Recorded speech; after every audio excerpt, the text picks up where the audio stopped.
నఫ్తాలీలలోను జబూలూనీయులలోను 10,000 మంది మనుషులను తాబోరు కొండ యొద్దకు రప్పించుము. 10,000 మందిని తీసుకొని చెప్పి తాబోరు కొండ దగ్గరికి రమ్మని ఎవరితో చెబుతుంది?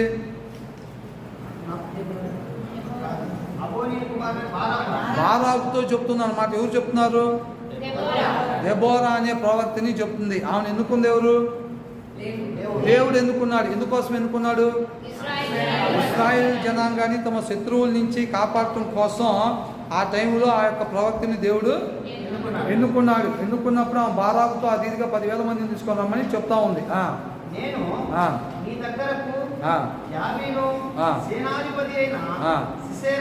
వీళ్ళని ఎవరికి అప్పగించాడు? ఇశ్రాయేల్ జనాంగాన్ని యాబీను రాజుకు అప్పగించాడు. ఆయన దగ్గర ఒక సేనాధిపతి ఉన్నాడు సిసెరా అని చెప్పి. ఆయన దగ్గర ఏమున్నాయి?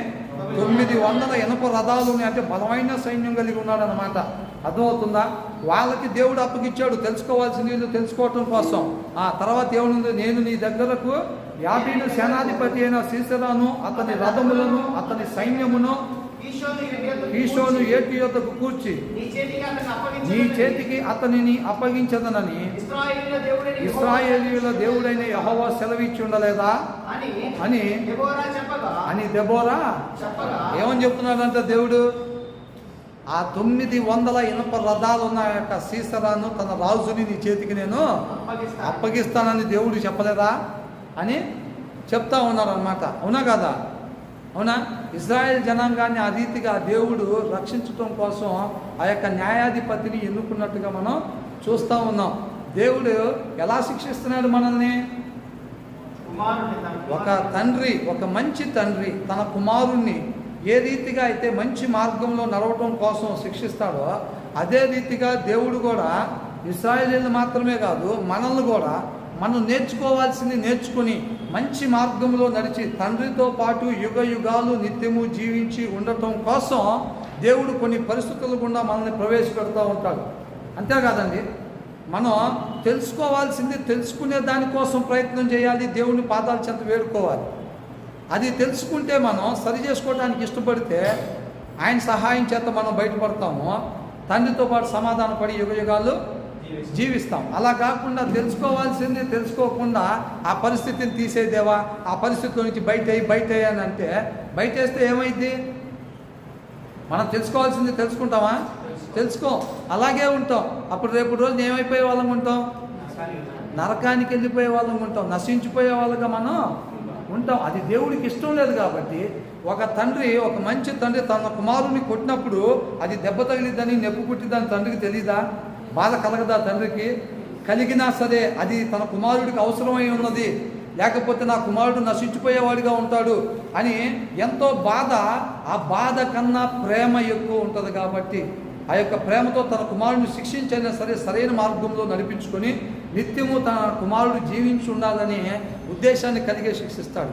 అదే రీతిగా మంచి తండ్రి మాదిరిగానే దేవుడు కూడా మనం నిత్యము జీవించి తండ్రితో పాటు యుగ యుగాలు ఉండాలన్న ఉద్దేశంతో మనం కొన్ని పరిస్థితుల్లో గుండా మనం నడిపిస్తూ ఉంటాడు. అంత మాత్రం చేత ఇదేం జీవితం, ఇట్లా అయిపోయింది, నా పరిస్థితి ఏంది, నా బతికేంది, అంతా చీకటిగా ఉందని మనం ఏమాత్రం కూడా నిరాశ పడాల్సిన అవసరం లేదు. మనం ఏం నేర్చుకోవాలో దేవుని దగ్గర మన యెహోషువ కూడా ఏమన్నాడు? ఆకాను కొన్ని వస్తువులు దొంగతనం చేసి దాచిపెట్టుకున్నప్పుడు వాళ్ళకి హాయి పట్టణం మీదకి ఎంత అపజయం వచ్చింది. అపజయం వచ్చినప్పుడు యెహోషువ ఏం చేశాడు? దేవుని సన్నిధికి వచ్చి పొద్దునుంచి సాయంత్రం వరకు తన ముఖాన్ని నేల కానిచ్చి దేవుడి దగ్గర వేడుకున్నారు. దేవా కరుణించుము, మేము ఎక్కడ సరి చేసుకోవాలో మాకు తెలియపరచు దేవా అని చెప్పి వేడుకున్నప్పుడు ఇశ్రాయేల్ జనాంగం పాపం చేస్తున్నారు. వీళ్ళు ఒకడు పాపం చేసి కొంత శపించబడిన దాంట్లో నుంచి తీసుకొచ్చి తన డేరాలో దాచిపెట్టుకున్నాడు. వాటిని మీ మధ్యలో నుంచి తీసివేస్తే తప్ప నేను మీకు తోడుగా ఉన్నానని చెప్పి దేవుడు తన కృపను బట్టి తెలియపరిచాడా లేదా? తెలియపరిచాడు. అంత మాత్రమే కాదు, వీళ్ళు సరి చేసుకోవడానికి ఇష్టపడితే ఎలా తీసేసుకోవాలో కూడా సహాయం చేశాడు. ఏ గోత్రంలో నుంచి తప్పు జరిగింది, ఆ గోత్రంలో నుంచి ఏ గోత్రంలో నుంచి ఏ కుటుంబం నుంచి తప్పు జరిగింది, ఏ కుటుంబంలో నుంచి ఏ వ్యక్తి తప్పు చేసాడో కూడా దేవుడే చూపించాడు మొత్తం. అవునా? కాబట్టి మనం తన చిత్తానుసారంగా మాత్రమే జీవించి యేసుక్రీస్తు వారి వల్లే తండ్రిని మహింపరిచేవారుగా మనం ఉండాలి అని అంటే మనం ఆయన కృప దగ్గర వేడుకోవాలన్నమాట. ప్రభువా ఎక్కడ సరి చేసుకోవాలో నాయన. అవునా? దావీదు మహారాజు ఏం చేశాడు? నా యందు నీకు ఆయాస్కరమైంది ఏదైతే ఉందో ఏమంటున్నాడు? తీసివేసుకోవటానికి కృపను దయచేయమని వేడుకుంటున్నాడు. అవునా? మనం కూడా అదే రీతిగా ప్రార్థన చేయాలన్నమాట. ఏమి తెలుసుకోవాలి అది తెలుసుకోవాలి. పరిస్థితిని తీసే, పరిస్థితి నుంచి తీసే కాదు. నేను ఏం తెలుసుకోవాలని ఈ పరిస్థితిలో నన్ను ప్రవేశపెట్టావు ప్రభువా, దాన్ని తెలుసుకోవటానికి కృపను దయచేయి. నువ్వు ఎప్పుడైతే అది తెలుసుకుంటావో నీ పరిస్థితి నీ ముందు నుంచి మబ్బులాగా తొలగిపోయింది అంతే. అర్థమవుతుందా? మనం అది తెలుసుకోవాల్సింది తెలుసుకోనంత సమయం అది అలాగే ఉండిద్ది. ఎందుకని? ఎవరు అప్పగిచ్చారు దానికి మనల్ని? దేవుడే అప్పగిచ్చాడు. నువ్వు వేడుకోగానే నువ్వు తెలుసుకోవాల్సింది, నేను తెలుసుకోవాల్సింది తెలుసుకోకుండానే దేవుడు దాన్ని తీసేయడు. తీసేస్తే ఏమైంది? అప్పుడు రిలీఫ్ పొందుకుంటాం, కానీ శాశ్వతంగా నశించిపోయేవారుగా మనం ఉంటాం. అలాగే దేవుడు ఇష్టపడడు అన్నమాట. కాబట్టి మూడో మాట ఏంటి? ఒక మంచి తండ్రి తన కుమారుని మంచి మార్గంలో నడుచుకున్నటకు ఏ రీతిగా అవసరమైనప్పుడు శిక్షించేవాడిగా ఉంటాడో, మన దేవుడు కూడా మన అవసరతను బట్టి, మనకు అవసరం కాబట్టి కొన్ని పరిస్థితులు కూడా మనల్ని ప్రవేశపెడతాడు. అవునా? కాబట్టి దాన్ని మనం దేవుడు ఎందుకు నన్ను ఇట్లా ఎలా చేశాడు, నేనేం చేశాను, నాది తప్పేం లేదు అని అనకూడదు. యోబు ఏమన్నాడు దేవుడి దగ్గర? ఇప్పుడు యోబు ఏమన్నాడు? నేనేం తప్పు చేయలేదు, అయినా సరే నాకు ఇది అన్యాయంగా వచ్చింది, నేను దేవుడితోనే వ్యాజ్యం ఆడాలంటున్నాడు. వాళ్ళ స్నేహితులు వచ్చి మాట్లాడినప్పుడు ఏమంటున్నాడు? మీరు కాదు, నేను మీతో కాదు వ్యాజ్యం ఆడేది, నేను దేవుడితోనే వ్యాజ్యం ఆడాలి, నేనే తప్పు చేయలేదు, నాకు ఇది రావాల్సింది కాదు, అయినా దేవుడే నాకు దయచేశాడు ఇది, కాబట్టి నేను ఆయనతోనే వ్యాజ్యం ఆడాలని అంటున్నాడు. తర్వాత దేవుడు వచ్చి ప్రత్యక్షమై మాట్లాడితేనా నోటి మీద వేసేసుకొని కామ్గా తెలుసుకోవాల్సింది తెలుసుకున్నాడు అనమాట. అవునా కదా? ఒకసారి నోరు తెచ్చుకుని ఇక మీద నేను ఎప్పుడు కూడా నోరు తెరవనని చెప్తా ఉంటున్నాడు. అంతేనా? మంచి తండ్రి వలె దేవుడు కూడా మనం చక్కగా తండ్రితో పాటు యుగయుగాలు ఉండాలి అన్న ఉద్దేశంతోనే మనల్ని కొన్ని పరిస్థితుల్లో కూడా దేవుడు మనల్ని నడిపించేవాడిగా ఉంటాడు. 7వ అధ్యాయం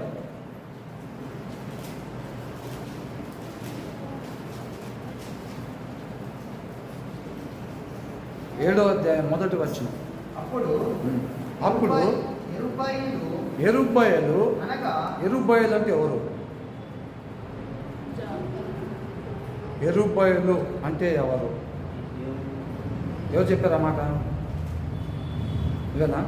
వెరీ గుడ్. యెరుబ్బయలు అనే పేరు ఎవరికి? గిద్యోనికి పెట్టారు అన్నమాట. ఎందుకు పెట్టారు ఆ పేరు? బయలుదేవతని ఆ గుడిలో ఉన్నప్పుడు దాని తలకాయ అంతవరకు నరికేసి ఇది చేయమన్నప్పుడు నువ్వు ఒకవేళ భయపడితే కనుక నీ పక్కన ఉన్న వాడిని తీసుకొని వెళ్ళు అని చెప్తాడు. వెళ్ళినప్పుడు వాళ్ళు తెల్లారేసరికి రాత్రిపూట, ఒకవేళ నీకు పగలు భయం అయితే కనుక రాత్రిపూట వెళ్ళి ఆ కార్యం చేయమన్నప్పుడు ఆ బలిపీఠమును ఆ విగ్రహం రెండు పడద్రోయబడి ఉంటాయి అన్నమాట. వాళ్ళు పొద్దున్నే లేచి చూసేసరికి వాళ్ళ దేవత బయలుదేవతని మొత్తం పడేసి ఉంటుంది. ఎవరు ఇదంతా చేసిందని ఎంక్వైరీ చేసిన తర్వాత ఎవరని తేలిద్ది? గిద్యోని ఇది చేశాడని తేలిద్ది. అప్పుడు ఆ నాన్న పిలిపించి మాట్లాడినప్పుడు వాళ్ళు ఏమంటారు? ఇది బయలు విగ్రహాన్ని ఇట్లా పడగొట్టాడు కాబట్టి దాని సంగతి బయలుకే అప్పచెబుదాం, కాబట్టి బయలే చూసుకుంటాడు వాళ్ళ సంగతి అని చెప్పి ఆయనకి ఏమని పేరు పెట్టారు? యెరుబ్బయలు అని పేరు పెట్టారు అనమాట గిద్యోనికి.